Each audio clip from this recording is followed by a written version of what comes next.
রান্না বিষয়টি একটি শিল্প, অনেকের আবার শখেরও বিষয়। রান্না করতে নাকি ভালো লাগে, কিন্তু আমার এই শখ কোনো কালেই ছিল না। রান্না বিষয়টি আমার কাছে যোগজীকরণ মেতের মতো, যতই দূরে থাকা যায় ততই উত্তম।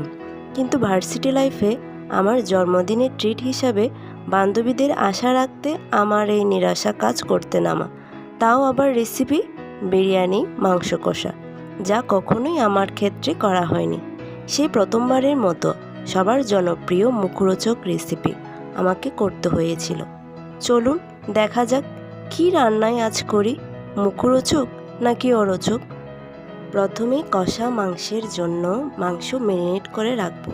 একটি কড়াইয়ে পরিমাণ মতো হলুদ, মশলা, মরিচের গুঁড়া, কয়েকটি তেজপাতা, পেঁয়াজ, রসুন, আদা বাটা, লবণ স্বাদ মতো, সরিষার তেল, পাতিলেবুর রস দিয়ে ভালোভাবে সব উপকরণ মেখে ম্যারিনেট করে রাখবো কিছুক্ষণ।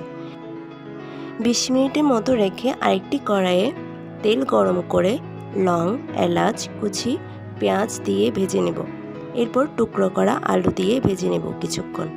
এরপর ম্যারিনেট করে রাখা মাংস দিয়ে দিব। ম্যারিনেট কড়াইয়ের মিশ্রিত কিছু পানিও দিয়ে দিব।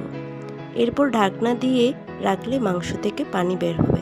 এরপর একটু নেড়ে চেড়ে দিয়ে মাংস সিদ্ধ হওয়া পর্যন্ত অপেক্ষা করব।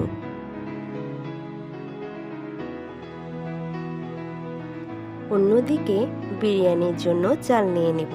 আমরা 5 জন ছিলাম, 5 জন মাফিকই চাল নিয়ে নিয়েছি। চালগুলো ভালোভাবে ধুয়ে নিয়ে পানি ঝরাতে দিব। এবার একটি কড়াইয়ে তেল দিয়ে পেঁয়াজ বেরেস্তা করে নেব।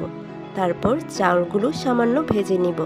অন্য কড়াইয়ে তেল দিয়ে পেঁয়াজ দিয়ে মরিচ, মশলা সব দিয়ে ভালোভাবে কষিয়ে নেব। এখানে আমার রান্নাটা পুরোটা অল্প তেলেই রেখেছি। সবাই তো বেশি তেল দিয়ে খাবারের স্বাদ আনে, আমি না হয় কম তেল দিয়ে কীভাবে স্বাদ আনা যায় তাই চ্যালেঞ্জিং ছিল।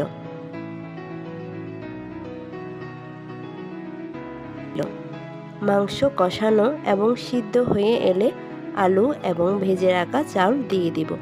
সবগুলো সিদ্ধ হয়ে গেলে লবণ চেক করে আমার আজকের রেসিপি রেডি। বান্ধবীরা তো রান্নার রিভিউ ভালোই দিয়েছিল। প্রথমবারের মতো নাকি আমার রান্না ভালোই হয়েছে। কি আপনারা কি টেস্ট করবেন?